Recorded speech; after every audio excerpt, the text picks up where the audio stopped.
Rest in peace, Saimo, my G.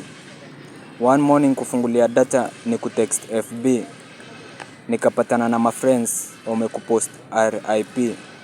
I can't believe uko offline na still mteja.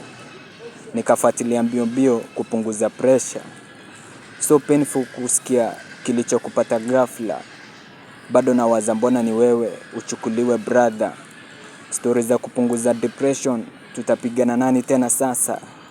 Ulikuwa very young na feel hatukuwa tumemaliza kuishi haya maisha. Nashinda kufikiria high school moment hadi nachoka. Na feel kukuandikia wimbo ndio tu itanitulizia pressure.